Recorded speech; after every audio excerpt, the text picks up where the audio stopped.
Je suis Chase Bennett, 32 ans, et le son de ma propre mère hurlant en pleine cour que je suis mentalement incompétent est quelque chose que je n'oublierai jamais. Avant de vous raconter comment le marteau est tombé et le regard sur son visage quand la vérité a enfin éclaté, dites-moi d'où vous regardez dans les commentaires. Je lis chacun d'entre eux. L'air dans le tribunal du comté de Milwaukee sent toujours la même chose. C'est un mélange de cire à parquet, de café éventé et de sueur nerveuse. C'est une odeur que je connais mieux que celle de mon propre appartement. J'ai passé les 7 dernières années de ma vie dans des pièces comme celle-ci. Assis sur des chaises conçues pour être inconfortables, écoutant des gens mentir. Généralement, c'est moi qui suis assis à la barre des témoins, calme, serein, avec un dossier rempli de preuves devant moi. Je suis généralement le chasseur. Mais le 14 mars, dans la salle d'audience 412, je n'étais pas le témoin expert. J'étais l'accusé et la personne qui tentait de détruire ma vie n'était pas un détourneur de fonds d'entreprise ou un PDG qui évite les impôts. C'était la femme qui m'a donné naissance. Je me suis assis à la table du défendeur. Mes mains croisées sur le bois poli. Je gardais ma respiration régulière, inspirant, expirant. Je me concentrais sur la texture de la table, le grain du bois. Tout pour éviter de la regarder, mais je pouvais l'entendre. On ne peut pas éteindre une voix que l'on a passé les 14 premières années de sa vie à essayer de plaire. Il est malade, a crié Daisy Bennett au listé. Sa voix s'est brisée, résonnant sous les hauts plafonds. Ce n'était pas un cri d'inquiétude. C'était une arme. Il a été instable toute sa vie. Il ne peut même pas me regarder dans les yeux. Regardez-le. Il se referme sur lui-même en ce moment. Elle me désignait du doigt, avec un doigt manucuré. Je sentais les yeux de tout le monde dans la pièce. L'huissier, la sténographe, les quelques spectateurs s'enflammant dans mon dos. Ma mère portait un blazer bleu marine que je savais qu'elle avait acheté spécialement pour ce jour. Elle voulait avoir l'air respectable. Elle voulait avoir l'air d'une fille en deuil préoccupée par son fils en difficulté. À côté d'elle se tenait Théodore Olisté, mon beau-père. Il secouait lentement la tête, son visage un masque de tristesse joué comme s'il regardait une tragédie qu'il avait essayé si fort d'empêcher. « Votre honneur » a poursuivi Daisy, ignorant la main de son avocat sur son bras. Ma mère, que Dieu ait son âme, a été manipulée. Chase n'est pas capable de gérer un domaine de cette taille. Il n'est pas capable de gérer un chéquier. Il a besoin d'aide. Nous voulons juste lui obtenir l'aide dont il a besoin et protéger l'héritage de ma mère. Héritage. Ce mot est resté en suspens dans l'air comme une mauvaise blague. Je n'ai pas bougé. Je n'ai pas tressailli. Je n'ai pas crié qu'elle était une menteuse. Je ne me suis pas levé pour dire à la pièce qu'elle ne m'avait pas appelé pour mon anniversaire depuis 10 ans. Je suis juste resté assis là. Pour l'œil non averti, j'avais probablement l'air renfermé. J'avais probablement l'air exactement de l'homme brisé, socialement maladroit, mentalement fragile qu'elle me dépeignait. Mais je ne me renfermais pas. J'attendais. La juge Patricia Kowalik était assise sur le banc, au-dessus de nous tous. C'était une femme d'une 60aine d'années, avec des cheveux gris acier coupés en carrés nets et des lunettes de lecture perchées au bout de son nez. Je l'avais vue supporter des heures de témoignages fastidieux sans ciller. Je savais qu'elle détestait le drame dans sa salle d'audience. Je savais qu'elle méprisait les interruptions. Elle a laissé ma mère terminer son accès de colère. Elle a laissé le silence s'étirer ensuite, lourd et suffocant. Le seul son était le grattement de la machine de la sténographe. Puis, la juge Kowalik a retiré ses lunettes. Elle les a pliées lentement et les a posées sur la pile de dossiers devant elle. Elle n'a pas regardé ma mère. Elle a tourné son regard vers l'homme en costume trop grand debout à côté d'elle. Bradley Fenwick, l'avocat de ma mère. Bradley était jeune, peut-être 28 ans. Il se pavanait dans la salle d'audience toute la matinée, confiant que c'était une affaire de tutelle facile. Il pensait qu'il combattait un comptable reclus et instable. Il pensait qu'il avait déjà gagné. « Monsieur Fenwick » a dit la juge.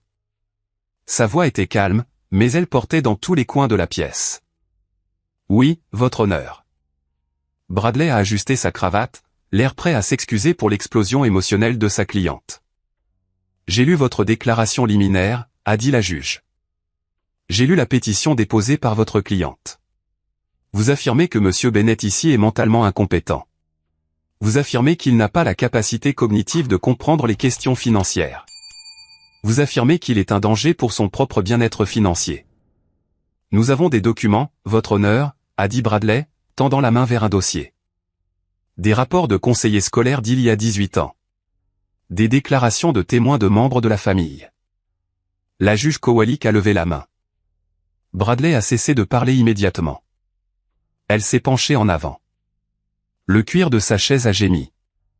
Elle a regardé Bradley Fenwick droit dans les yeux. Puis elle a tourné son regard vers moi pendant une fraction de seconde, un éclair de reconnaissance que personne d'autre n'a vu avant de se tourner de nouveau vers lui. « Conseiller » a-t-elle demandé, son ton dangereusement calme. « N'avez-vous vraiment aucune idée de qui est cet homme ?» Bradley a cligné des yeux. Il a regardé ses notes. Puis il m'a regardé. Il a vu un homme en costume gris assis seul. Il a vu un inconnu. Je ne suis pas sûr de comprendre la question, votre honneur, a balbutié Bradley. Il est Chase Bennett, le défendeur. L'homme que vous qualifiez de mentalement incompétent, a répété la juge. L'homme que vous dites ne pas pouvoir comprendre la finance de base. Le visage de ma mère a changé. Le masque de tristesse a glissé, remplacé par un éclair de confusion. Elle a regardé Théodore. Théodore a cessé de secouer la tête. Il s'est redressé, ses yeux allant du juge à moi. Oui, votre honneur, a dit Bradley, sa confiance vacillante. C'est notre position, la juge a poussé un soupir qui ressemblait étrangement à de la déception. Elle a ouvert le dossier devant elle. Monsieur Fenwick, a-t-elle dit. Au cours des 7 dernières années, j'ai présidé 11 affaires majeures de fraude financière dans cette même salle d'audience. Des affaires impliquant des millions de dollars. Des affaires impliquant une comptabilité légale complexe qui vous ferait tourner la tête. Bradley était figé. Le visage de ma mère est devenu pâle. Sa bouche s'est ouverte légèrement, mais aucun son n'en est sorti. Et dans chacune de ces affaires, a poursuivi la juge, sa voix se durcissant. Le tribunal s'est appuyé sur le témoignage expert d'un seul homme. Un homme dont l'analyse est si précise, si irréprochable que les avocats de la défense tremblent quand ils voient son nom sur la liste des témoins. Elle a pointé le bras de ses lunettes vers moi. Vous êtes en train de me dire que l'un des experts comptables judiciaires certifiés les plus respectés de l'État du Wisconsin, un homme que ce tribunal a qualifié d'expert à 38 reprises, est mentalement incompétent. Attendez, a murmuré ma mère. C'était assez fort pour que le microphone le capte. Quoi? Bradley Fenwick avait l'air d'avoir reçu un coup de poing dans l'estomac. Il m'a regardé, vraiment regardé pour la première fois. Il est comptable, a couiné Bradley. Il est le comptable, a corrigé la juge. Et il semble, conseiller, que vous et votre cliente avez commis une très grave erreur de calcul. J'ai enfin levé les yeux. J'ai regardé ma mère droit dans les yeux. La couleur avait complètement disparu de son visage. L'arrogance avait disparu. À sa place, il y avait de la peur. Une peur pure et non falsifiée. Parce qu'elle a réalisé à cette seconde exacte qu'elle n'était pas seulement entrée dans une salle d'audience. Elle était entrée dans un piège. Mais pour comprendre à quel point ce moment était doux, pour comprendre pourquoi je n'ai pas dit un mot pendant qu'elle me criait dessus, il faut comprendre d'où je venais. Il faut comprendre qu'avant d'être un témoin expert, avant d'être l'homme en costume, je n'étais qu'un garçon de 14 ans regardant la voiture de sa mère partir, attendant que les feux de stop ne s'allument jamais. Retournons 18 ans en arrière. J'avais 14 ans. C'était un mardi. Je me souviens que c'était un mardi parce que c'était le jour du camion poubelle et que l'allée était vide à l'exception des poubelles que j'avais sorties avant l'école. Mes parents avaient divorcé il y a 6 mois. Ce n'était pas un divorce salissant au sens légal. Pas de grande bataille d'héritage à l'époque. Pas de guerre de garde. Mon père a simplement déménagé en Oregon pour se retrouver. Me laissant avec Daisy. Je ne l'appelais pas « maman » beaucoup à l'époque non plus. Ça me semblait faux. Les mamans sont censées rester là. Daisy avait rencontré Théodore au lycée 3 mois après la signature des papiers de divorce. Théodore était tape à accent Graveleuil. Il possédait 3 laveries automatiques et conduisait une Cadillac louée. Pour ma mère qui avait passé sa vie à se plaindre du salaire d'enseignant de mon père, Théodore ressemblait à un billet de loterie. Je suis rentré de l'école ce mardi et j'ai trouvé des valises dans le couloir. Pas les miennes. Les siennes. Chase, a-t-elle dit. Elle se tenait près de la porte, vérifiant son maquillage dans le miroir du couloir. Elle ne m'a pas regardé. Elle appliquait du rouge à lèvres, pressant ses lèvres l'une contre l'autre pour uniformiser la couleur. Théodore et moi déménageons à Rennes. Son entreprise se développe. Je suis resté là, agrippant la sangle de mon sac à dos. D'accord, ai-je dit. Quand partons-nous? Elle s'est arrêtée. Elle a gardé le rouge à lèvres et l'a laissé tomber dans son sac à main. Puis elle s'est tournée vers moi. Son expression n'était pas triste. Elle était agacée, comme si j'étais une tache sur sa nouvelle blouse qu'elle ne parvenait pas à enlever complètement. Théodore pense que c'est mieux si nous prenons un nouveau départ, a-t-elle dit. Juste nous deux. Tu sais à quel point son appartement est petit. Mon estomac s'est noué. J'ai eu l'impression d'avoir avalé une pierre. Alors, je reste ici? Non, a-t-elle dit, vérifiant sa montre. La maison est vendue. La signature est la semaine prochaine. Tu vas chez ta grand-mère. J'ai déjà déposé tes cartons là-bas ce matin. Ma grand-mère, Dorothy Bennett, la mère de mon père, la femme que Daisy avait passé des années à critiquer pour être radine et ennuyeuse. Pour combien de temps, ai-je demandé. Ma voix était petite. Je détestais le fait que ma voix sonne si petite. On verra, a-t-elle dit. Elle a ramassé sa valise. Ne me regarde pas comme ça, Chase. Tu as 14 ans. Tu es pratiquement un homme. Tu n'as pas besoin que je te surveille. Elle est sortie. Je l'ai suivie. Je l'ai regardé mettre le sac dans le coffre de la Cadillac de Théodore. Théodore était au volant. Il n'a pas salué. Il ne m'a pas regardé. Il a juste tapé sur le volant, impatient. Daisy est montée sur le siège passager. Elle n'a pas baissé la vitre. Elle n'a pas envoyé de baiser. La voiture a démarré, tournant au coin de la rue. Je suis resté dans l'allée jusqu'à ce que le son du moteur disparaisse complètement. J'ai attendu qu'ils réalisent qu'ils avaient oublié quelque chose. Moi, mais ils ne sont pas revenus. Cet après-midi-là, j'ai marché 5 kilomètres jusqu'à la maison de grand-mère Dorothy. Grand-mère Dorothy vivait dans un petit bungalow propre à Eau-Claire. C'était une institutrice à la retraite qui n'avait jamais gagné plus de 42 000 $ par an, mais elle possédait sa maison entièrement et avait une pension qu'elle gardait comme un dragon gardant de l'or. Quand j'ai frappé à sa porte, elle n'a pas posé de questions. Elle n'a pas dénigré ma mère. Elle a juste ouvert la porte en grand et a dit « J'ai fait un rôti de peau. Lave tes mains. » Vivre avec grand-mère Dorothy n'était pas excitant, mais c'était sûr. Et c'est à sa table de cuisine que j'ai appris la leçon la plus importante de ma vie. Chaque dimanche matin après l'église, elle s'asseyait avec son chéquier, une pile de reçus et un grand livre. Elle se faisait une tasse de café avec exactement 2 sucres et un filet de lait entier. « Viens ici, Chase, disait-elle. Je m'asseyais en face d'elle. « Les gens mentent, m'a-t-elle dit un jour, tapotant son stylo sur le grand livre. Ton père a menti sur l'endroit où il allait la nuit. Ta mère mensurait bien, surtout. Les politiciens mentent. Même les pasteurs mentent parfois. » Elle a ouvert le grand livre. Des rangées de chiffres manuscrits soignés remplissaient la page. « Mais les chiffres, a-t-elle dit, levant les yeux vers moi par-dessus ses lunettes de lecture, les chiffres sont honnêtes. Si tu dépenses $1, il est parti. Tu ne peux pas le faire revenir dans ta poche. Si tu sais lire les chiffres, Chase, personne ne pourra jamais te tromper. Les pistes écrites ne mentent pas. » Je suis devenu obsédé. J'ai commencé à tenir son chéquier pour elle quand j'avais 15 ans. À 16 ans, je l'aidais à maximiser les intérêts de ses CD, certificats de dépôt. J'ai trouvé du réconfort dans la nature en noir et blanc de la comptabilité. Il n'y avait pas de zone grise, pas d'ambiguïté émotionnelle. Les calculs fonctionnaient ou ne fonctionnaient pas. Cette table de cuisine, c'est là que j'ai décidé de devenir comptable. Pas n'importe quel comptable, mais un comptable judiciaire. Je voulais être celui qui trouvait la vérité quand tout le monde essayait de la cacher. Les années passèrent. J'ai obtenu une bourse à l'université du Wisconsin. J'ai obtenu mon diplôme avec les meilleures notes de ma promotion.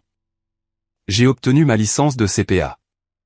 Puis j'ai obtenu mon titre de CF expert comptable certifié en fraude. J'ai commencé à travailler pour un cabinet à Milwaukee. J'ai bâti une réputation. J'étais bon. Daisy appelait occasionnellement, peut-être une fois par an, généralement autour de Noël. Les appels étaient courts. Elle parlait des investissements de Théodore, de leurs adhésions au country club, de la façon dont elle était occupée. Elle ne me demandait jamais mon travail. Elle ne me demandait jamais si j'étais heureux. J'ai cessé de m'attendre à ce qu'elle le fasse. Puis, il y a 8 mois, grand-mère Dorothy est décédée. C'était une insuffisance cardiaque congestive. Elle est partie paisiblement dans son sommeil dans la maison où elle avait vécu pendant 43 ans. Je lui tenais la main quand elle a rendu son dernier souffle. Les funérailles étaient modestes, surtout ses vieux amis enseignants et voisins. Je me tenais près de la tombe, engourdi, puis une Mercedes noire est arrivée. Daisy est sortie. Elle portait une robe noire un peu trop serrée, un peu trop courte pour des funérailles. Théodore était avec elle. Et pour la première fois, j'ai rencontré Preston. Preston Hollister, le fils de Théodore d'un précédent mariage. Mon demi-frère techniquement, il avait 26 ans, les cheveux gominés et un costume qui coûtait plus cher que ma première voiture. Il a regardé le cimetière avec un ricanement, vérifiant son téléphone toutes les 30 secondes. Daisy m'a serré dans ses bras. C'était comme serrer un mannequin. Oh, Chase, a-t-elle reniflé, tapotant ses yeux secs. C'est tellement tragique. A-t-elle souffert? Non, ai-je dit. C'est bon, a-t-elle dit. Puis, sans ciller. Avait-elle un avocat pour la succession? Je m'en occupe, ai-je dit. Ses yeux se sont rétrécis. Toi? Mais tu es juste, je suis l'exécuteur testamentaire, ai-je dit. Et l'unique bénéficiaire. Cela l'a arrêté. Théodore s'est avancé, posant une main sur l'épaule de Daisy. Sûrement qu'elle a laissé quelque chose pour la famille, mon fils. Je suis sa famille, ai-je dit, vous deux, vous êtes les personnes qui ne l'ont pas visité pendant 15 ans. Ils ont quitté les funérailles tôt. Ils ne sont pas venus à la veillée. J'ai pensé que c'était la fin. Grand-mère m'avait laissé la maison, valant environ 285 000 $, et son compte d'épargne, qui contenait 167 400 $. Ce n'était pas une fortune pour des gens comme Théodore, mais pour moi, c'était tout. Cela représentait chaque année où elle avait enseigné à des élèves de 3e année à lire, chaque coupon qu'elle avait découpé, chaque sacrifice qu'elle avait fait pour m'élever quand mes propres parents ne le feraient pas. J'ai déposé les papiers de l'homologation. J'ai commencé à vider la maison. J'étais en deuil, mais j'allais bien. J'avais mon travail. J'avais ma fiancée, Sarah. Puis la lettre est arrivée. 3 semaines après les funérailles, j'ai été assigné en justice. Daisy ne contestait pas seulement le testament. Elle demandait une curatelle. Elle affirmait que grand-mère Dorothy souffrait de démence et que j'avais une influence indue sur elle. Mais le plus fort, elle affirmait que j'étais mentalement instable. Elle a utilisé les dossiers du conseiller scolaire que j'avais vu quand j'avais 14 ans, le conseiller à qui j'avais parlé parce que j'étais un enfant dépressif dont la mère l'avait abandonné, comme preuve que j'avais des antécédents de maladie mentale à vie. Elle voulait le contrôle de l'argent. Elle voulait le contrôle de moi. Je suis resté dans ma cuisine à lire l'assignation, ma main tremblant de rage. Je ne tremblais pas parce que j'avais peur. Je tremblais parce que je savais exactement ce que c'était. Ce n'était pas une question d'inquiétude. C'était un vol. Les conséquences ont été immédiates. Lorsque vous travaillez dans la comptabilité judiciaire, votre réputation est votre monnaie d'échange. Vous traitez des données financières sensibles, des enquêtes fédérales et des procédures pénales. Vous devez être irréprochable. 2 jours après que Daisy eut déposé la pétition, mon patron, Harold Vance, m'a appelé dans son bureau. Harold était un homme bon, un homme costaud avec une épaisse moustache qui m'avait encadré pendant des années. Il avait l'air misérable. « Chase, asseyez-vous » a-t-il dit, me désignant la chaise. Il ne m'a pas offert de café. C'était un mauvais signe. Je suis au courant de la pétition, ai-je dit, allant droit au but. Harold a soupiré. L'avocat de Daisy a envoyé une copie au service juridique du cabinet. Ils affirment que vous êtes mentalement incompétent et que vous avez besoin d'un tuteur. Chase, je sais que c'est de la foutaise. Je vous connais, mais les associés, je suis une responsabilité, ai-je dit. Si vous témoignez dans une affaire la semaine prochaine et que l'avocat de la défense découvre que vous êtes poursuivi pour incompétence mentale, il déchirera votre crédibilité. Ils feront rejeter l'affaire. Nous ne pouvons pas prendre ce risque. Il a fait glisser une boîte sur le bureau. Vous êtes en congé administratif, indéfini. Jusqu'à ce que cela soit résolu. J'ai senti le sang quitter mon visage. Vous me mettez sur la touche. Je dois vous remettre vos titres de compétence, Chase. J'ai fouillé ma poche et j'ai sorti ma carte d'identité, l'insigne qui me donnait accès aux serveurs sécurisés, au coffre des banques, à la vie que j'avais construite. Je l'ai posé sur le bureau. J'ai eu l'impression de remettre un morceau de mon âme. Je vais arranger ça, Harold, ai-je dit, me levant. Et quand je le ferai, j'attends une augmentation. Je suis sorti du bureau la tête haute. Mais à l'intérieur, je m'effondrais. Ils avaient pris mon emploi, mon identité. J'ai roulé jusqu'à la maison, mes jointures blanches sur le volant. Quand je suis arrivé à l'allée de l'appartement que je partageais avec Sarah, j'ai vu une voiture me bloquer. C'était une Porsche 911 Carrera, noir mat, flambant neuve. Elle ressemblait à un vaisseau spatial garé devant notre modeste duplex. Preston était appuyé sur le capot, portant des lunettes de soleil, même s'il faisait couvert. Il naviguait sur son téléphone. Quand je suis sorti de ma Honda Accord, il a ricané. « Belle voiture », a-t-il dit, faisant un signe de tête vers ma voiture. Très sensé. « Dégage de mon allée, Preston », ai-je dit. « Ouah, détends-toi, petit frère. » Il a ri. « Maman m'a envoyé. Elle s'inquiète pour toi. Elle a entendu dire que tu avais perdu ton emploi aujourd'hui. Les nouvelles voyagent vite quand ta mère est un vautour. » Je n'ai pas perdu mon emploi, ai-je dit, m'approchant. Je suis en congé. Il y a une différence. Preston s'est détaché de la Porsche. Il était plus grand que moi, plus large. Il avait le genre de corps sculpté en salle de sport qui vient de coach personnel cher et de shaker de protéines, pas de travail acharné. « Écoute, mec », a-t-il dit, sa voix baissant en un faux murmure conspirateur. « Maman et papa veulent juste t'aider. Tu as clairement des difficultés. L'argent de grand-mère. C'est beaucoup de responsabilités. Papa est un magicien des investissements. Il peut doubler cet héritage en 1 an. Pourquoi ne signerais-tu pas simplement les papiers? Laisse-les gérer le stress. Tu peux juste te détendre. » J'ai regardé la Porsche. Puis j'ai regardé Preston. « C'est la tienne ?» ai-je demandé. « Location » a-t-il dit, bombant le torse. « Mais je vais l'acheter le mois prochain. Les affaires marchent bien. »« Quelles affaires ?» ai-je demandé. « La dernière fois que j'ai entendu. Tu étais un entrepreneur sans entreprise. » La mâchoire de Preston s'est contractée. « Je gère des actifs. »« Écoute, ne sois pas idiot, Chase. Nous allons gagner. Maman a les dossiers médicaux. Elle a l'historique familial. Tu n'es qu'un gars triste et seul qui a trompé une vieille dame. Lâche l'affaire. Dégage d'ici, ai-je dit, ma voix basse, avant que j'appelle les flics pour intrusion. Preston a ri, est monté dans la Porsche et a fait rugir le moteur. Il a rugi comme une bête, faisant trembler les fenêtres de la maison. Il a démarré en trombe, laissant des traces de pneus sur le trottoir. Je suis entré. Sarah était assise à la table de la cuisine. Ses yeux étaient rouges.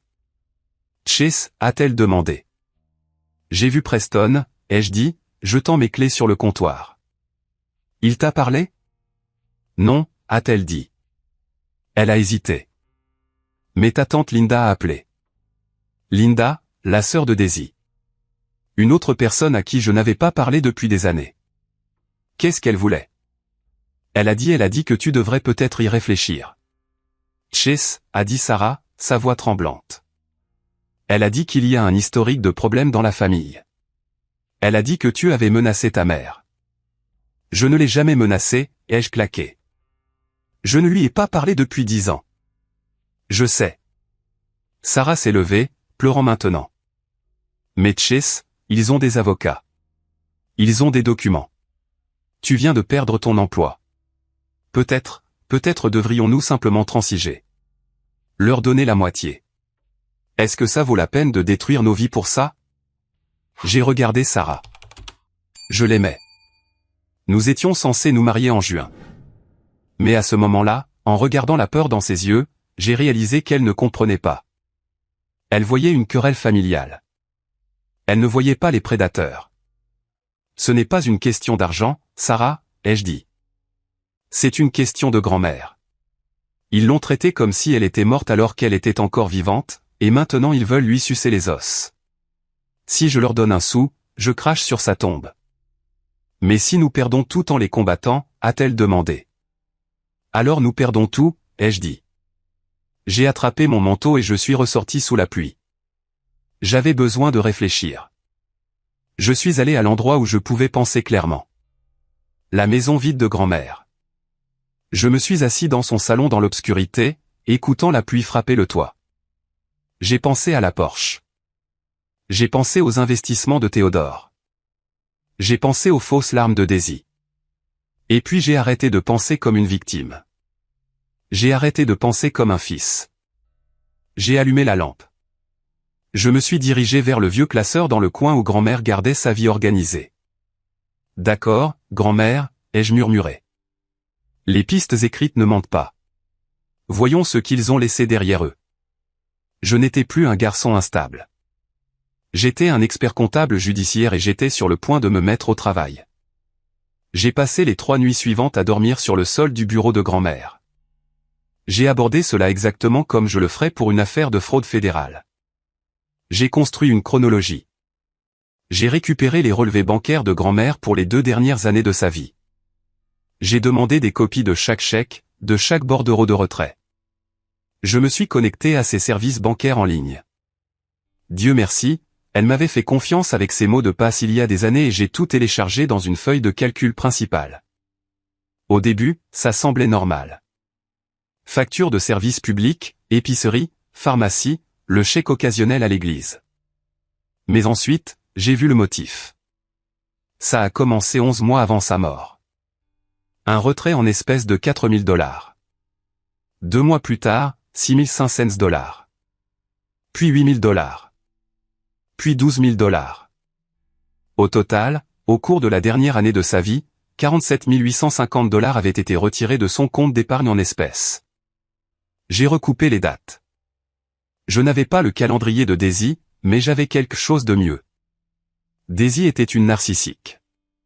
Elle publiait tout sur Facebook. Retrait le 12 août. Publication Facebook le 12 août. Tellement bon de voir ma douce mère aujourd'hui. La famille et tout, photo de Daisy souriante à côté d'une grand-mère Dorothy à l'air confus. Retrait le 4 octobre. Publication Facebook le 4 octobre, visite à maman. Ça me brise le cœur de la voir s'éteindre, mais je serai toujours là pour aider. Cette retrait, cette visite, cette publication Facebook. La rage qui montait en moi était froide et vive. Il ne la visitait pas seulement, il la moissonnait. Mais les retraits en espèces ne sont pas illégaux si le titulaire du compte les effectue. Daisy argumenterait que grand-mère lui a donné l'argent en cadeau. C'était, dit-elle, j'avais besoin de plus. J'avais besoin de preuves de coercition. Je me suis souvenu du coffre-fort. Grand-mère avait un coffre à la First National Bank. J'en étais co-signataire, même si je ne l'avais pas visité depuis des années. Le lendemain matin, je suis allé à la banque. La chambre forte sentait la vieille poussière et l'argent. Le caissier m'a laissé seul dans une pièce privée avec la longue boîte métallique. Je l'ai ouverte. À l'intérieur se trouvait son acte de naissance, le titre de propriété de la maison, quelques vieilles obligations d'épargne et un journal en cuir marron. Je ne savais pas qu'elle tenait un journal. Je l'ai ouvert. L'écriture était tremblante, le tremblement de l'âge mais lisible. 12 août, Daisy est venue aujourd'hui. Elle pleurait. A dit que Théodore avait des ennuis avec des gens dangereux. Ils ont besoin d'argent pour un avocat. Je lui ai donné $4000. Je ne fais pas confiance à Théodore, mais Daisy est ma fille. Elle a promis de rembourser. 4 octobre, Daisy et Théodore sont venus. Théodore a l'air désespéré. A dit qu'il avait besoin d'argent pour une opération cardiaque. Je leur ai donné $6500. Je me sens tellement fatigué. J'ai essayé d'appeler Chase, mais je ne voulais pas l'inquiéter. Il travaillait si dur. J'ai serré le bord de la table. Il lui avait menti. Faux problèmes juridiques. Fausses opérations cardiaques. Ils ont prié sur sa gentillesse et sa peur. Puis j'ai trouvé l'entrée qui a tout changé. 15 décembre, ils m'ont fait signer des papiers aujourd'hui. Je ne voulais pas, Théodore criait. Il a dit que si je ne signais pas, le gouvernement prendrait ma maison. J'étais tellement confuse. Ma tête était embrouillée. J'ai signé. Je pense que c'était une procuration. J'ai tellement honte. Je suis désolé, Chase. J'ai essuyé une larme de mon œil. Oh, grand-mère, ai-je murmuré. Vous n'aviez pas à avoir honte. J'ai fouillé plus profondément dans la boîte. Cachée au fond se trouvait une photocopie d'un document. C'était la procuration, qu'elle avait mentionnée. Elle a dû en demander une copie quand il ne regardait pas. Ou peut-être qu'elle a insisté. J'ai scanné le document. Il donnait à Daisy le contrôle total des finances de grand-mère. Il était daté du 15 décembre de l'année dernière. Et en bas, il y avait un tampon de notaire. Notaire public. Régustozon. Commission expire. Octobre 2025. J'ai froncé les sourcils. Régustozon. Le nom me semblait familier. J'ai sorti mon téléphone et je me suis connecté à la base de données des licences de l'État, un outil que j'utilise quotidiennement dans mon travail. J'ai recherché Régustozon. Statut, inactif, raison, décédé, date du décès, novembre 2021. Mon cœur s'est arrêté, puis a battu contre mes côtes. Le document était daté de décembre 2024. Régustozon était mort depuis 3 ans lorsqu'il avait soi-disant authentifié la signature. Ce n'était pas seulement de l'abus de personnes âgées. Ce n'était pas seulement de la manipulation. C'était un faux. C'était une fraude. C'était un crime. Quelqu'un avait volé le tampon de notaire d'un homme mort et l'avait utilisé pour valider un document légal frauduleux. Et compte tenu de la négligence, j'avais une assez bonne idée de qui c'était. J'ai pris des photos de tout. J'ai emballé le journal et les documents avec soin. Je suis sorti de cette banque avec l'impression de mesurer 3 mètres. Ils voulaient prouver que j'étais incompétent. Ils voulaient parler de stabilité mentale. J'étais sur le point de leur donner un cours magistral en responsabilité forensique, mais je n'avais pas fini. Si Théodore était aussi négligent, ce n'était pas sa première fois. Les prédateurs comme lui ont des schémas. Il avait aussi une mère, n'est-ce pas? Je suis retourné à la maison de grand-mère et j'ai commencé à fouiller le passé de Théodore Ollister. Cela n'a pas pris longtemps. Les registres publics sont une belle chose. La mère de Théodore, Géraldine Ollister, était décédée il y a 4 ans en Pennsylvanie. Sa succession avait été réglée rapidement. 0 actif. Maison vendue pour couvrir les dettes. Et l'exécuteur testamentaire, Théodore Ollister. J'avais besoin de parler à quelqu'un qui connaissait la vérité sur Géraldine. J'ai cherché d'autres proches. Théodore avait une fille adoptive de son premier mariage. Merlin Ollister. J'ai trouvé une adresse pour elle. Ce n'était pas dans un beau quartier. C'était un parc de caravanes à Waukegan, dans l'Illinois, juste de l'autre côté de la frontière de l'État. J'ai appelé Sarah. Chase, a-t-elle répondu. Elle avait l'air fatiguée. Prépare un sac, ai-je dit. Nous partons en voyage. Quoi? Chase, l'audience est dans 3 jours. Je sais, ai-je dit. C'est pourquoi nous devons y aller maintenant. J'ai trouvé l'arme du crime, Sarah. Mais j'ai besoin de la balle. Le parc de caravanes de Waukegan était gris et déprimant. Il avait plu récemment et les nids de poules étaient remplis d'eau boueuse. Nous avons trouvé le lot 42. C'était une caravane simple avec du papier d'aluminium couvrant l'une des fenêtres. Sarah avait l'air nerveuse. Chase, tu es sûr de ça? Non, ai-je admis. Mais si Merlin est comme moi, elle est aussi une victime. J'ai frappé à la porte métallique. Quelques instants plus tard, elle s'est ouverte en grinçant. Une femme se tenait là. Elle semblait avoir environ 28 ans, mais ses yeux en avaient 50. Elle était mince, vêtue d'un t-shirt délavé et trop grand. Elle tenait une cigarette dans une main et nous regardait avec une profonde suspicion. Merlin Hollister, ai-je demandé. Qui demande? Sa voix était rauque. Je m'appelle Chase Bennett. Ma mère est Daisy. Elle est mariée à votre père, Théodore. Le visage de Merlin s'est durci instantanément. Elle a commencé à fermer la porte. Je ne lui parle pas. Je ne veux rien avoir à faire avec cette famille. Attendez. J'ai posé ma main sur le cadre de la porte. Un mouvement risqué. Ils me poursuivent. Ils essaient de prendre l'héritage de ma grand-mère. Ils affirment que je suis fou. Je pense que Théodore a fait la même chose à votre grand-mère, Géraldine. Merlin a cessé de pousser la porte. Elle m'a regardé. Vraiment regardé. Elle a vu le désespoir dans mes yeux, mais aussi la détermination. Il l'a vidé, a dit Merlin doucement. Il a pris chaque sou que grand-mère Géraldine avait. Pouvons-nous entrer, ai-je demandé. S'il vous plaît. Elle a reculé. L'intérieur de la caravane était propre mais spartiate. Nous nous sommes assis sur un canapé usé. Merlin nous a raconté l'histoire. C'était identique à la mienne. Théodore avait isolé sa mère, Géraldine. Il l'avait convaincue que tout le monde en voulait à son argent. Il avait pris le contrôle de ses comptes, vendu sa maison et l'avait placé dans une maison de retraite d'État bon marché pendant qu'il dépensait son argent pour des voitures et de mauvaises affaires. J'ai essayé de l'arrêter, a dit Merlin, allumant une autre cigarette. Sa main tremblait, mais j'avais 22 ans. Il a dit à tout le monde que j'étais une toxicomane. Il m'a discrédité. Personne ne m'a cru. Il m'appelle mentalement incompétent, ai-je dit. Merlin a ri.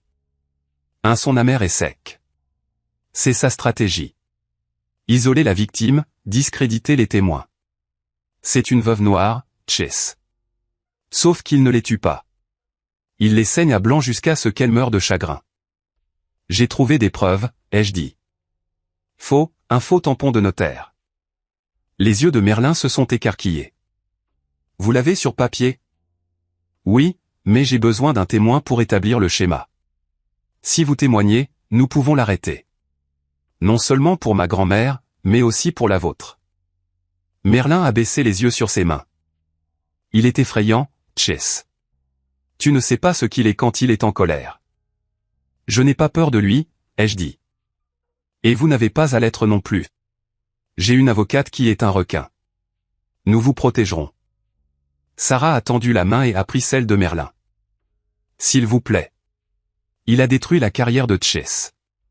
Il essaie de détruire nos vies. Aidez-nous à l'arrêter. Merlin a regardé Sarah, puis moi. Elle a pris une longue bouffée de sa cigarette et l'a éteinte. Je le ferai, a-t-elle dit. Je veux voir le regard sur son visage quand il réalisera qu'il ne s'en est pas tiré. Nous sommes rentrés à Milwaukee cette nuit-là. J'ai appelé mon avocate, Caroline Jenkins. Caroline était chère, à la langue acérée et terrifiante. Quand je lui ai dit ce que j'avais, elle a ri. Chase, a-t-elle dit. Ce n'est plus une défense. C'est une exécution. Le lendemain était mon interrogatoire préalable. C'est là que l'avocat de la partie adverse peut vous poser des questions sous serment avant le procès. C'est une pêche à l'information.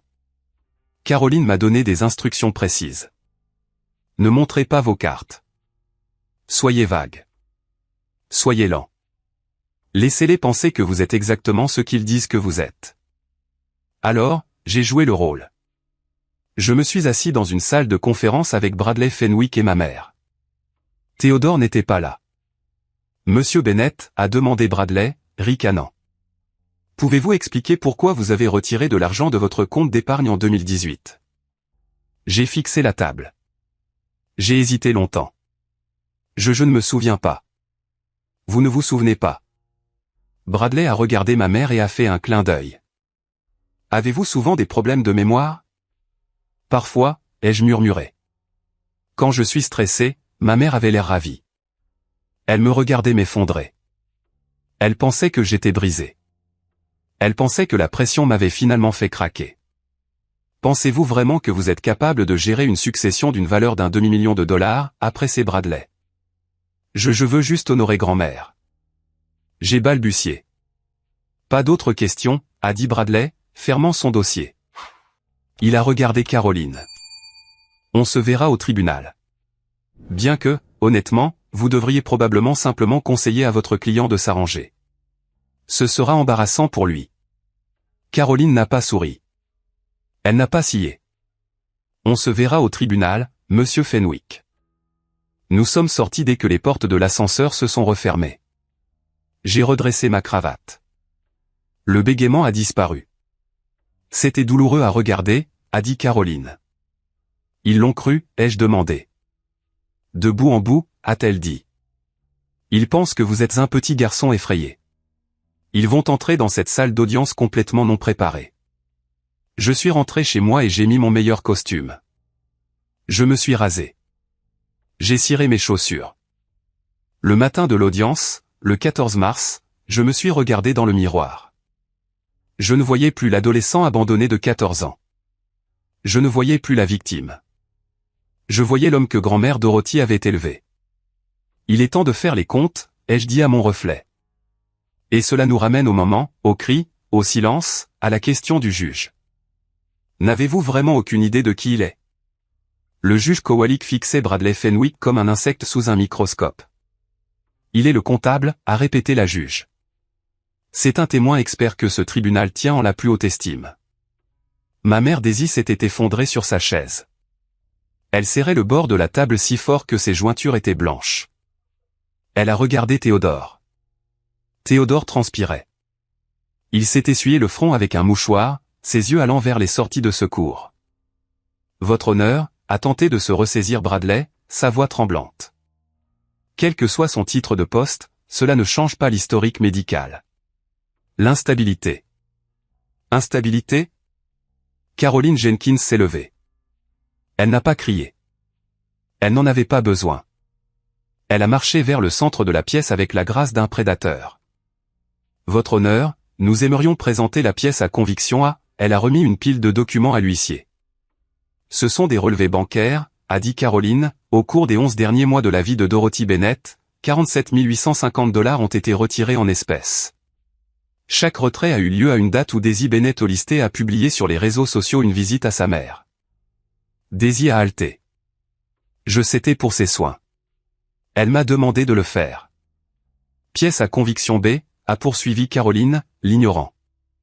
Un journal en cuir trouvé dans le coffre-fort de la défunte. Caroline a ouvert le journal. La pièce était silencieuse. 15 décembre, a-t-elle lu à voix haute. Ils m'ont fait signer des papiers aujourd'hui. Je ne voulais pas, Théodore criait. Il a dit que si je ne signais pas, le gouvernement prendrait ma maison. Théodore s'est levé. Objection. C'est du oui-dire. Vous ne pouvez pas vérifier qui a écrit ça. Asseyez-vous, monsieur Olisté, a aboyé le juge Kowalik. Le marteau a frappé comme un coup de feu. Vous n'êtes pas parti à ce procès. Et si vous interrompez à nouveau, je vous déclarerai en état d'outrage. Théodore s'est assis, mais il avait l'air de vouloir vomir.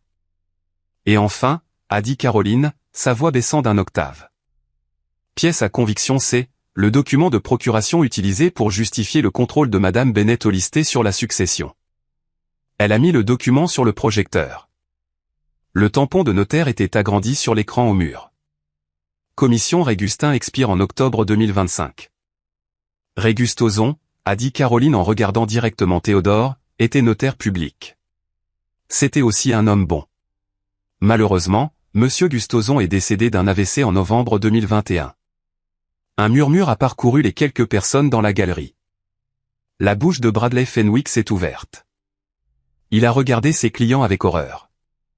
Ce document, a dit Caroline, est daté de décembre 2024. À moins que Monsieur Gustozon n'ait authentifié cela depuis l'au-delà, ce document est un faux, et l'utiliser pour transférer des actifs est un crime fédéral. Ma mère a commencé à pleurer. De vraies larmes cette fois-ci.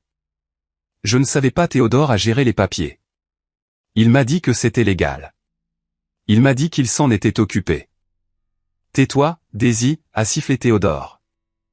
Non, je ne me tairai pas, a-t-elle crié, se retournant contre lui. Tu as dit que nous l'empruntions. Tu as dit que Chase n'en avait pas besoin. Tu m'as fait faire ça. Ordre. La juge a claqué le marteau à nouveau. Ordre dans cette cour. Mais Caroline n'avait pas fini. Votre honneur, nous avons un témoin à appeler pour établir un schéma de comportement. Les portes arrière de la salle d'audience se sont ouvertes. Merlin Hollister est entrée. Elle portait un simple tailleur noir que Sarah l'avait aidé à acheter. Elle avait l'air terrifiée, mais elle a marché droit vers la barre des témoins. Théodore s'est retourné.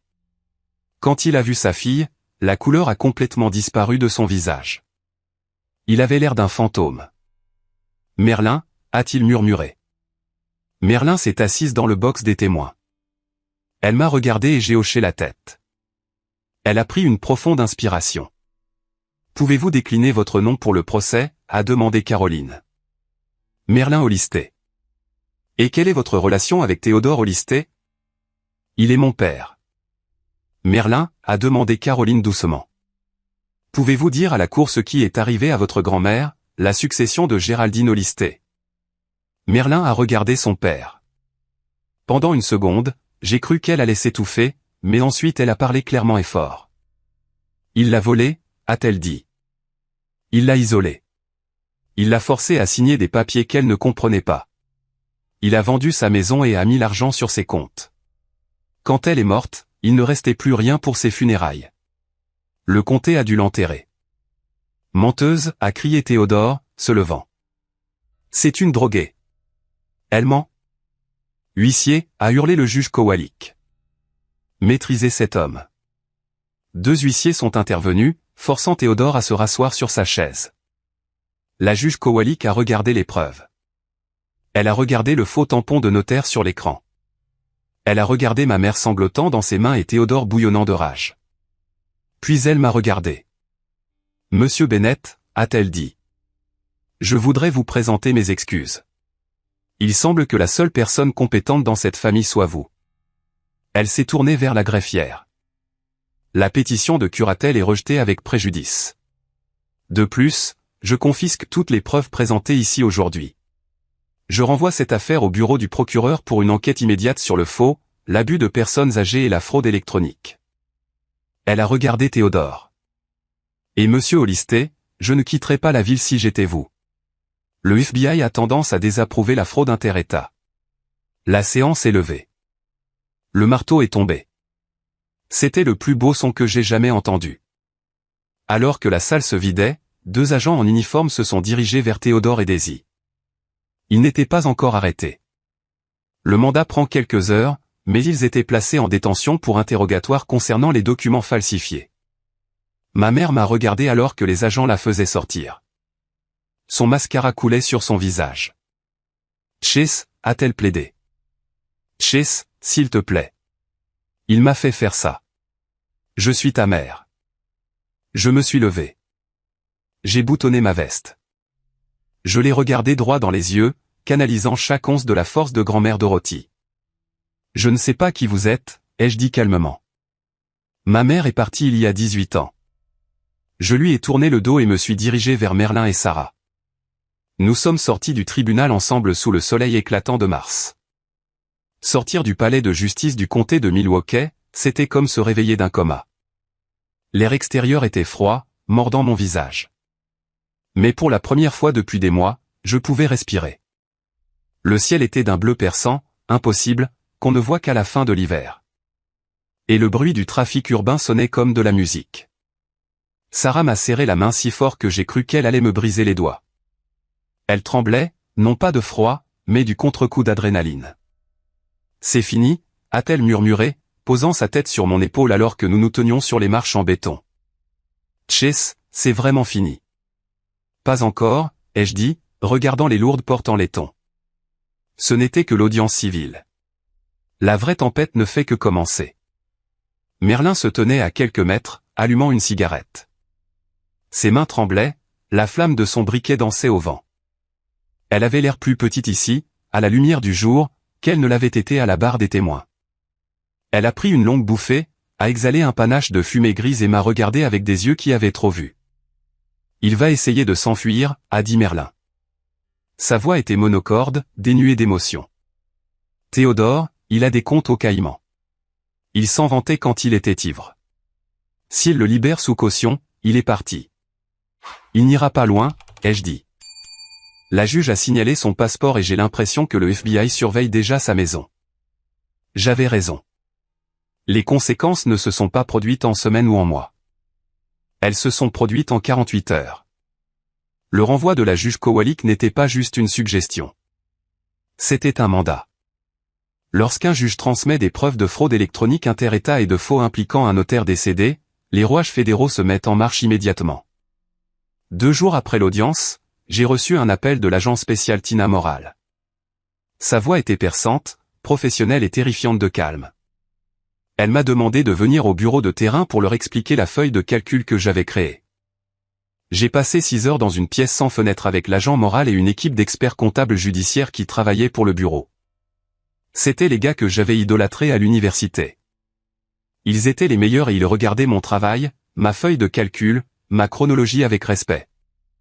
Vous avez oublié quelque chose, Chase, a dit l'agent Moral, désignant une série de virements que j'avais signalés comme non identifiés. Mon estomac s'est noué. J'ai fait une erreur. Vous n'aviez pas accès à ces relevés de carte de crédit, a-t-elle dit, glissant un nouveau document sur la table. Regardez les dates. J'ai regardé. Les dates des retraits en espèces du compte de grand-mère correspondaient aux paiements effectués à une société de leasing à Chicago. La Porsche, ai-je murmuré. Exactement, a dit Moral. Il n'utilisait pas seulement l'argent de votre grand-mère pour des frais juridiques ou des factures médicales. Il le blanchissait via les laveries automatiques pour lui donner l'apparence de revenus légitimes, puis l'utilisait pour payer le leasing d'une Porsche 911, celle que son fils conduit. Preston, mon sang s'est glacé. Preston s'était tenu dans mon allée, appuyé contre cette voiture, me traitant de raté. Il avait fait rugir ce moteur devant mon visage. Et chaque cylindre qui s'allumait dans ce moteur avait été payé par la peur de ma grand-mère. Elle était morte terrifiée à l'idée de perdre sa maison juste pour que Preston puisse avoir l'air riche au feu rouge. Nous exécutons un mandat de perquisition à la résidence au listé demain matin, a dit Moral, et nous arrêtons Preston au listé pour possession de biens volés et complot. Puis-je être là, ai-je demandé. Pas à l'intérieur, juste en face. Moral m'a regardé. Elle savait qu'elle ne devrait pas dire oui, mais elle savait aussi qui leur avait servi cette affaire sur un plateau d'argent. Le trottoir public est une propriété publique, a-t-elle dit, sans lever les yeux de son dossier. 7 heures. J'étais là à 6h45. J'ai garé ma Honda 3 maisons plus loin. J'ai regardé le lever du soleil illuminer la pelouse impeccable de la maison pour laquelle ma mère m'avait quitté. C'était un MC manoir. Trop de piliers, trop de stuc, essayant trop fort de ressembler à de l'argent ancien. À 7 heures exactement, 4 SUV noirs ont roulé silencieusement dans la rue. Ils n'ont pas utilisé de sirène. Ils n'en avaient pas besoin. Ils se sont garés dans l'allée, bloquant la sortie. J'ai vu la porte du garage s'ouvrir. La Porsche noire mat a reculé rapidement. Preston a dû les voir arriver. Il essayait de s'enfuir. Il n'a pas fait 5 pieds. Un SUV l'a coupé pare-choc contre pare-choc. Le bruit du métal était écœurant et satisfaisant. Des agents ont envahi la voiture. J'ai vu le visage de Preston à travers le pare-brise. Pour la première fois, le sourire narquois avait disparu. Il criait, claquant ses mains sur le volant. Un agent a ouvert la porte du conducteur et l'a traîné dehors. Preston portait un pyjama de soie. Il avait l'air ridicule. Ils l'ont claqué contre le capot de la voiture qu'il aimait plus que sa propre famille. J'ai regardé les menottes se refermer. Puis la porte d'entrée de la maison s'est ouverte. Théodore est sorti, en robe de chambre, essayant d'avoir l'air indigné. Il criait quelque chose à propos de harcèlement et d'avocat. L'agent Moral s'est avancé dans son espace personnel. Elle a brandi un morceau de papier, le mandat, puis a fait signe à son équipe. Ils ne l'ont pas seulement arrêté. Ils l'ont démantelé. Ils ont sorti des cartons, des ordinateurs, des classeurs, puis ma mère est sortie. Daisy n'était pas encore menottée. Elle se tenait sur le porche, enveloppée dans une couverture, regardant les agents emporter sa vie dans des cartons. Elle avait l'air perdue. Elle ressemblait à une enfant dont la maison de poupée avait été renversée. Elle a levé les yeux et a vu ma voiture. Nos yeux se sont rencontrés à travers la pelouse. Je n'étais pas assez proche pour voir la couleur de ses yeux, mais j'ai senti le poids de son regard. Elle a fait un pas vers moi, sa main tendue. J'ai remonté ma vitre. J'ai mis la voiture en marche. Je n'ai pas regardé en arrière. Les semaines suivantes furent un tourbillon de révélations. Le contenu des disques durs de Théodore a révélé que Merlin et moi n'étions pas les seules victimes. Théodore menait ce que le FBI appelait une « arnaque de la petite amie » à l'échelle industrielle. Il avait 3 autres femmes à sa botte, des veuves qu'il avait rencontrées dans des groupes religieux des comtés voisins. Il les courtisait, gérait leurs finances, les isolant lentement de leurs enfants. Si je ne m'étais pas battu, si j'avais signé ces papiers, ces 3 femmes se seraient retrouvées démunies, tout comme la grand-mère de Merlin. Et les actifs. Ce n'était que du vent. Les laveries automatiques perdaient de l'argent. La maison était hypothéquée par 3 prêts. L'abonnement au country club était en retard de 6 mois. Ils étaient ruinés. Ils volaient grand-mère, non pas pour s'enrichir, mais pour maintenir l'apparence de la richesse. Preston a craqué le premier. Bien sûr. C'était un lâche qui aimait les choses brillantes. Face à des accusations fédérales de complot, il a retourné son père en échange d'un accord de plaidoyer. Il a tout raconté au procureur. Il a admis que Théodore avait falsifié les documents. Il a admis que Daisy était au courant de l'argent, même si elle ne connaissait pas les détails techniques du faux. Il a admis qu'ils avaient répété le récit, « Tché c'est fou », pendant des semaines, se cochant mutuellement sur ce qu'il fallait dire aux avocats. Ils en riaient. Preston a dit au procureur. Papa disait que Tché était trop autiste pour riposter. Il disait que Tché aimait les chiffres plus que les gens et que ce serait sa perte.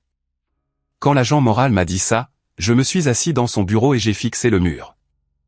Il avait tort, ai-je dit doucement. J'aime les chiffres, mais je les aime parce qu'ils disent la vérité, et la vérité est la seule chose qui compte. Mon patron, Harold, m'a rappelé au bureau une semaine après le raid. Il avait mon insigne sur son bureau. Je te dois des excuses, Chase, a-t-il dit. Il avait l'air fatigué. J'aurais dû me battre pour toi. Les partenaires, ils avaient peur de la responsabilité. Je comprends, ai-je dit. J'ai ramassé l'insigne. Il me semblait plus lourd qu'avant. Mais Harold, je veux diriger la division de la fraude contre les personnes âgées. Je veux créer une unité spécialisée. Je veux travailler avec le FBI sur des affaires comme celle-ci. Harold a souri. J'ai déjà approuvé le budget. Bienvenue. Mais le plus difficile dans les retombées n'a pas été la bataille juridique ou le travail. Ce fut le silence. Les appels téléphoniques de tante Linda ont cessé. Les singes volants. Les membres de la famille qui m'avaient fait pression pour que je m'arrange ont disparu dans la nature. Ils ne se sont pas excusés. Ils ont juste fait semblant de n'avoir pas été complices. J'allais chez grand-mère tous les week-ends. Sarah et moi avons commencé à peindre les murs. Nous avons arraché la vieille moquette. Nous nous l'approprions. Mais chaque fois que je passais devant la table de la cuisine, je m'attendais à voir grand-mère assise là avec son grand livre. Un samedi, Merlin est venu nous aider à enlever le papier peint. Elle allait mieux. Elle avait pris un peu de poids, et les cernes sous ses yeux s'estompaient. Ils lui ont refusé la caution, a-t-elle dit, grattant un morceau de papier fleuri du mur. Théodore, il est enfermé au comté. Bien, ai-je dit. Il m'a appelé, a-t-elle dit. De la prison hier. J'ai posé mon pinceau. Qu'a-t-il dit? Il a dit que c'était un malentendu. Il a dit qu'il l'avait fait pour nous, pour l'héritage familial. C'est un sociopathe, Merlin. Il ne sait pas ce que signifie la famille. Je sais, a-t-elle dit. Elle m'a regardé, les yeux féroces. Je lui ai dit que son héritage n'était pas de l'argent. Son héritage, ce sont 2 enfants qui ont dû se lier sur les décombres qu'il a causés. Et puis j'ai raccroché. J'ai souri. Je suis fier de toi. Je suis fier de nous, a-t-elle dit. Les retombées ont détruit la famille Hollister. Elles ont transformé leur MC manoir en scène de crime et leur réputation en une moquerie. Mais dans les décombres, autre chose se produisait. Les gens qu'ils avaient jetés, moi, Merlin, Sarah, nous construisions quelque chose de nouveau. Nous construisions une famille qui n'était pas basée sur le sang ou l'argent, mais sur la vérité. Mais il restait un dernier acte à jouer. La condamnation, le moment où les chiffres allaient enfin correspondre à la justice. 6 mois plus tard, nous sommes retournés à la salle d'audience 412. C'était septembre. Les feuilles à Milwaukee devenaient dorées et cramoisies. Un contraste frappant avec le ciel gris. La salle d'audience était bondée cette fois-ci. Les médias avaient repris l'histoire. La « fraude de la veuve noire », l'ont-ils appelée. J'étais assis au premier rang. Sarah était à ma gauche, Merlin à ma droite. Nous formions un front uni. Daisy et Théodore ont été amenés séparément. Ils portaient des combinaisons oranges. Les costumes de créateurs avaient disparu. Les bijoux avaient disparu. Sans les vêtements chers et le maquillage, ils avaient l'air vieux. Ils avaient l'air petits. Daisy ne voulait pas me regarder. Elle gardait les yeux rivés sur le sol. Théodore, cependant, fusillait tout le monde du regard. Il avait toujours cette arrogance, cette conviction qu'il pouvait se tirer d'affaire en parlant. Mais il ne pouvait pas se tirer d'affaire d'une mise en accusation fédérale. Les accords de plaidoyer avaient été signés. Il n'y aurait pas de procès. Ce n'était que la condamnation. La juge Kowalik présidait. Elle avait l'air aussi redoutable que jamais. Elle a lu les dossiers en silence pendant longtemps. La tension dans la pièce était suffocante. Théodore Olisté, a-t-elle commencé? Sa voix n'a pas résonné cette fois. Elle a tranché. Vous êtes un prédateur. Vous avez prié sur les membres les plus vulnérables de notre société. Vous avez volé votre propre mère. Vous avez volé la mère de votre femme. Vous avez manipulé. Vous avez menti. Et vous avez détruit des vies pour le compte d'une voiture louée et d'une adhésion à un club de campagne. Théodore a commencé à ouvrir la bouche, mais son avocat l'a poussé brusquement. Cette cour a vu de nombreux fraudeurs, a poursuivi la juge. Mais peu avec votre niveau de cruauté. Vous avez montré zéro remords. Je vous condamne à 78 mois de prison fédérale, a-t-elle déclaré, suivi de 5 ans de libération sous surveillance. Il vous est ordonné de verser une restitution d'un montant de 47 850 $ à la succession de Dorothy Bennett et de 210 000 $ à la succession de Géraldine Olisté. 6 ans et demi. Il aurait près de 70 ans à sa sortie. Sa vie était effectivement terminée. Puis elle s'est tournée vers Daisy.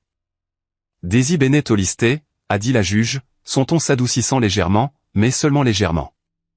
Vous affirmez avoir été manipulée par votre marié, dans une certaine mesure, vous l'avez peut-être été. Mais vous êtes une mère. Vous avez abandonné votre fils quand il avait 14 ans. Et quand il est devenu un homme, vous avez essayé de détruire sa réputation et ses moyens de subsistance parce que vous étiez cupide. Ma mère a levé les yeux. Son visage était alors inondé de larmes. Je suis désolée, a-t-elle murmuré.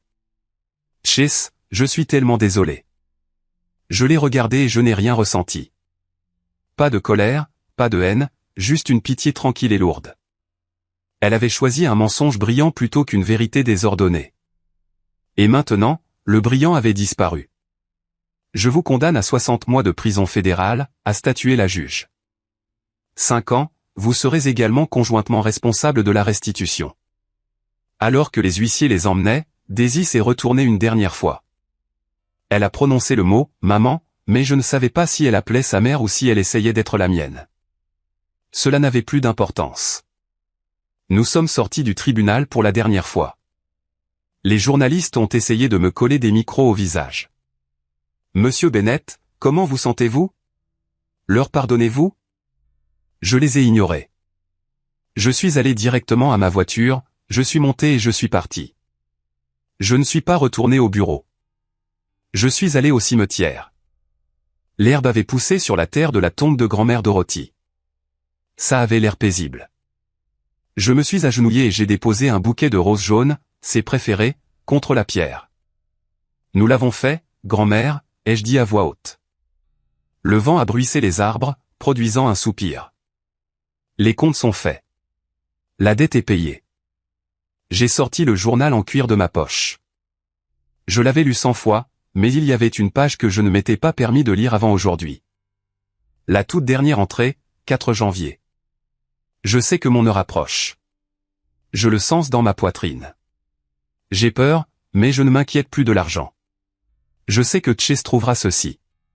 Il a toujours été le plus intelligent. Il voit les choses clairement. Daisy pense que je suis faible. Théodore pense que je suis stupide. Mais je connais mon petit-fils. Il se battra pour moi. Il sera l'homme que je l'ai élevé à être. Chase, si tu lis ceci, ne sois pas en colère contre ta mère. Aie pitié d'elle. Elle n'a jamais appris la leçon que tu as apprise. Que la vérité est la seule chose qui vaille la peine d'être possédée. Je t'aime, mon garçon. Tu es mon plus grand héritage. Je me suis assis dans l'herbe et j'ai pleuré. J'ai pleuré pour le garçon qui attendait dans l'allée. J'ai pleuré pour la grand-mère qui est morte en ayant honte. Et j'ai pleuré de soulagement d'être enfin libre. La vie a continué comme toujours. L'argent de la restitution a commencé à arriver, quelques centimes par dollar, provenant principalement de la liquidation des biens de Théodore. Je ne l'ai pas gardé. J'ai utilisé chaque centime pour créer un fonds de bourse d'études au nom de grand-mère Dorothy pour les étudiants en comptabilité judiciaire. J'ai gardé la maison. Sarah et moi nous sommes mariés dans le jardin en juin suivant. C'était un petit mariage. Merlin était l'une des demoiselles d'honneur. Harold était mon témoin. Il n'y avait pas de Porsche, pas de costume cher, pas de prétention, juste des gens qui nous aimaient. Preston a purgé 8 mois et a été libéré sous probation. Il travaille maintenant dans un lave-auto. Je le vois parfois quand je passe en voiture. Il garde la tête baissée. Il ne regarde plus les voitures chères. Il ne fait que les frotter. J'ai continué mon travail. Mon unité est devenue la meilleure de l'État. J'ai aidé des centaines de personnes âgées à récupérer leurs économies volées. J'ai mis des dizaines de prédateurs derrière les barreaux. Chaque fois que je coinçais un fraudeur, chaque fois que je trouvais un compte caché ou une signature falsifiée, j'avais l'impression que grand-mère Dorothy regardait par-dessus mon épaule, hochant la tête au-dessus de sa tasse de café. Mais la plus grande victoire n'a pas été l'affaire judiciaire. Ce n'était pas la promotion. C'était un mardi soir, des années plus tard. Sarah et moi avions une fille, Maya. Elle avait 7 ans. Je suis rentré du travail et j'ai trouvé Maya assise à la table de la cuisine. Sa tirelire était vide et un morceau de papier froissé était devant elle. Elle mâchait un crayon, fronçant les sourcils. « Que fais-tu, ma chérie ?» ai-je demandé, m'asseyant en face d'elle. « Je compte » a-t-elle dit. « Sérieusement. Je veux acheter un vélo, mais je ne sais pas si j'ai assez d'argent. Maman a dit que je devais faire un budget. » J'ai souri. Mon cœur avait l'impression de s'épanouir dans ma poitrine. « Eh bien, » ai-je dit, tendant la main vers le papier. Regardons les chiffres parce que les chiffres disent la vérité. Je me suis versé une tasse de café. J'ai regardé ma fille en sécurité, aimée, et apprenant la valeur de l'honnêteté. La piste écrite ne s'arrêtait pas avec moi. Elle ne faisait que commencer. Merci beaucoup d'avoir parcouru cette route difficile avec moi. Il n'a pas été facile de revivre la trahison des gens qui étaient censés me protéger. Mais si mon histoire peut sauver ne serait-ce qu'une seule personne, ça en valait la peine. Il y a 3 leçons difficiles que j'ai apprises des ruines de ma famille. Faites confiance, mais vérifiez.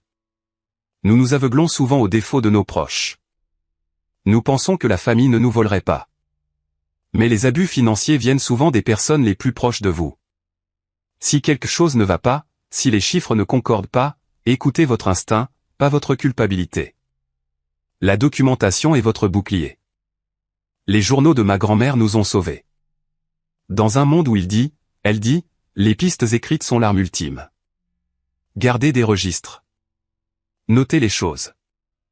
La vérité n'est aussi bonne que la preuve que vous avez pour la soutenir. La famille, c'est l'action, pas le sang. Partager l'ADN ne fait pas de vous une famille. L'amour, le respect et l'honnêteté font de vous une famille. J'ai perdu une mère et un beau-père. Mais j'ai gagné une sœur en Merlin et un lien plus profond avec ma femme. Ne vous accrochez pas à des relations toxiques juste à cause d'un titre. Je veux avoir de vos nouvelles.